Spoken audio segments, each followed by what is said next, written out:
Assalamualaikum warahmatullahi wabarakatuh. Selamat pagi, berjumpa lagi dengan saya Bu Nur Hidayah. Semoga kita dalam lindungan Allah Subhanahu wa taala untuk pertemuan hari ini. Nah, sebelum kita mulai materi, marilah kita terlebih dahulu berdoa agar diberikan kelancaran. Berdoa mulai.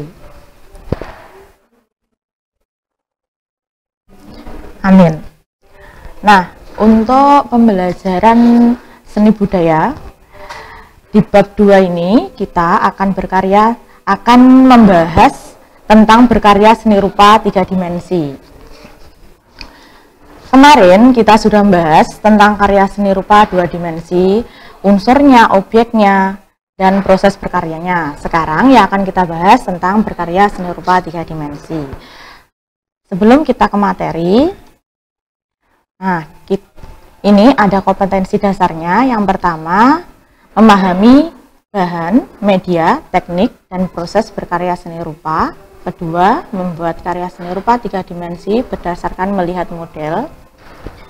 Dan untuk tujuan pembelajarannya, ini ada mengidentifikasi jenis karya seni rupa 3 dimensi, mengidentifikasi simbol dan nilai estetis karya seni rupa 3 dimensi, berkreasi membuat karya seni rupa 3 dimensi. Untuk peta materinya dalam berkarya seni rupa 3 dimensi, yang pertama ada pengertian karya seni rupa 3 dimensi, jenis karya seni rupa 3 dimensi, tema dan fungsi dalam karya seni rupa 3 dimensi, nilai estetis karya seni rupa 3 dimensi, dan proses berkarya seni rupa 3 dimensi. Nah, sekarang yang akan kita bahas pertama yaitu tentang pengertian karya seni rupa 3 dimensi. Seni rupa 3 dimensi adalah karya seni yang dapat dilihat dari segala sisi, dari volumenya, tinggi, panjang, dan lebarnya. Nah, selanjutnya ada contoh karya seni rupa 3 dimensi. Yang pertama yaitu seni patung, merupakan karya seni rupa yang diciptakan dari bahan yang bervolume seperti batu, kemudian dapat dipahat atau dicetak untuk membentuk karya yang diinginkan. Kedua, ini ada seni instalasi, karya yang memanfaatkan ruang dan tidak membedakan seni berdasarkan dimensinya. Artinya, seni instalasi dapat terdiri dari beberapa patung, objek non-seni, lukisan, dan sebagainya yang membutuhkan pemasangan atau penyusunan untuk menjadi kesatuan yang utuh. Selanjutnya, ini ada arsitektur. Arsitektur adalah seni membuat bangunan hingga ke lingkungan sebagai sarana maupun prasarana kehidupan manusia. Contohnya ada tempat beristirahat dan berlindung maupun untuk berkreativitas. Selanjutnya contohnya ini seni kriya. Kriya merupakan seni kerajinan tangan yang kebanyakan dibuat sebagai alat terapan yang membantu kehidupan sehari-hari. Misalnya di sini ada cangkir, poci untuk alat rumah tangga, furnitur seperti meja dan kursi, hingga ke wayang golek untuk seni pertunjukan. Selanjutnya ini yang terakhir ada environmental art atau seni lingkungan, suatu wahana besar yang terintegrasi di sebuah lingkungan, terdiri dari banyak bangunan dan penunjangnya yang dirancang dengan rupa untuk menjadi satu kesatuan seni.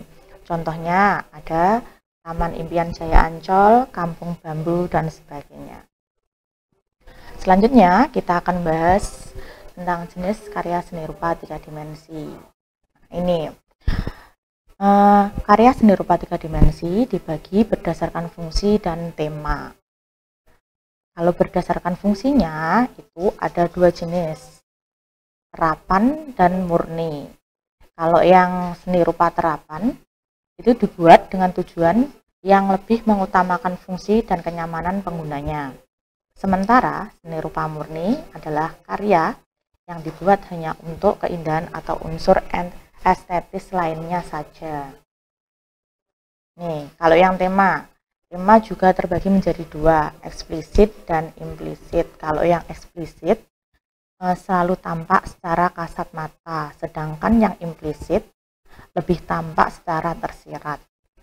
Misalnya, tema lingkungan secara eksplisit dapat diidentifikasi dengan adanya objek-objek natural alam seperti flora, fauna, dan pemandangan alam. Namun, suatu karya tema ini justru dapat membuat objek-objek yang bertentangan dengan keindahan alam.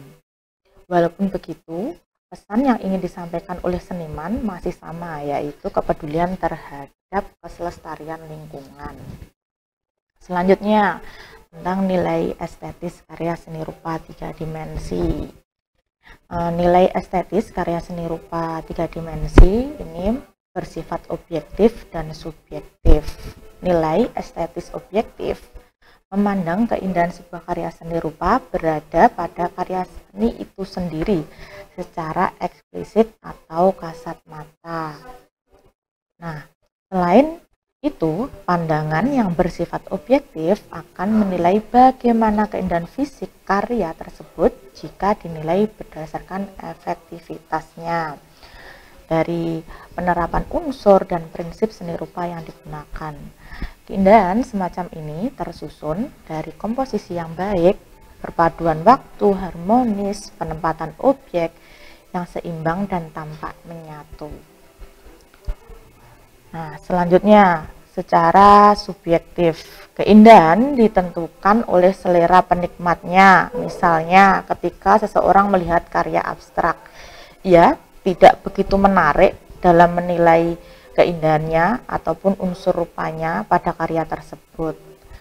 Ia mungkin menganggap nilai pada gambaran yang bersifat abstrak tersebut jelek dan terlalu mudah untuk dibuat. Ia merasa anak kecil pun sanggup membuat karya seperti itu. Meskipun terasa sangat nyata, namun sayangnya penilaian tersebut sangatlah tidak kritis.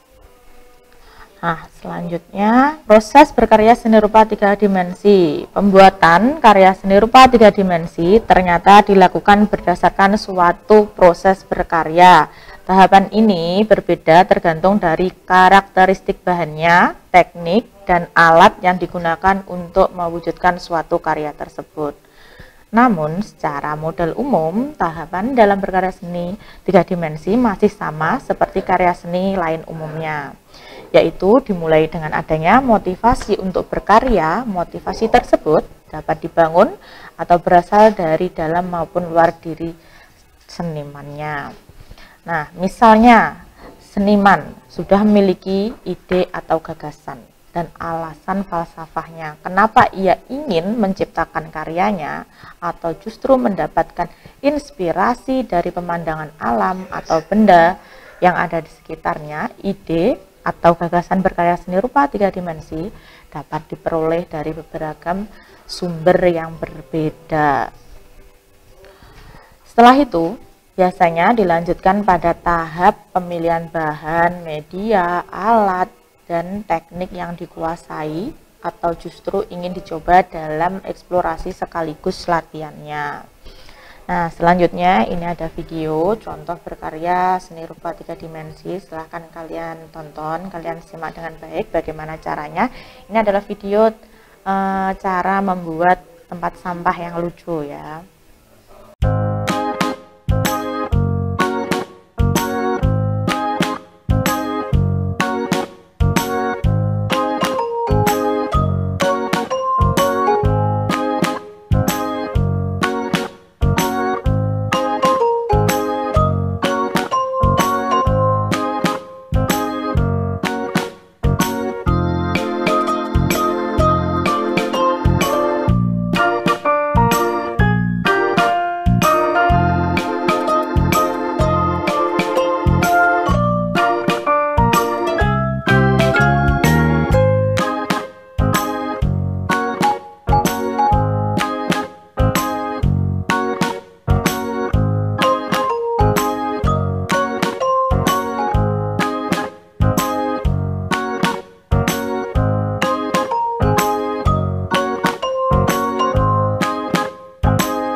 selanjutnya. Nah, kalau kalian sudah melihat video tadi dan saya sudah menerangkan materinya dari bab karya seni rupa 3 dimensi, kesimpulan pembelajaran kali ini bahwa karya 3 dimensi terwujud dari bahan yang beraneka ragam, karena karya seni rupa 3 dimensi ada yang berfungsi sebagai benda pakai dan seni rupa murni atau yang dapat diekspresikan semata karena keindahannya saja. Untuk nilai estetis karya seni rupa 3 dimensi, tampak secara visual dari wujud karya seni rupa tersebut. Nilai estetis karya seni rupa yang bersifat objektif dan subjektif. Nilai objektif terdapat pada karya seni rupa itu sendiri, sedangkan nilai yang subjektif berada pada penikmatnya. Karya seni rupa ada yang memiliki simbolik. Berkarya seni rupa 3 dimensi dimulai dengan mencari ide gagasan atau model karya yang akan dibuat.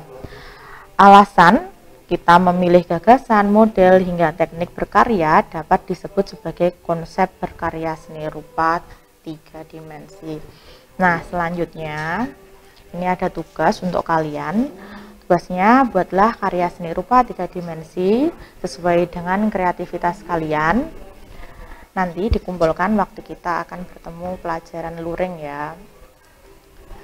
Sekian untuk penjelasan materi mengenai berkarya seni rupa 3 dimensi. Bila ada salah kata mohon dimaafkan. Terima kasih. Wassalamualaikum warahmatullahi wabarakatuh.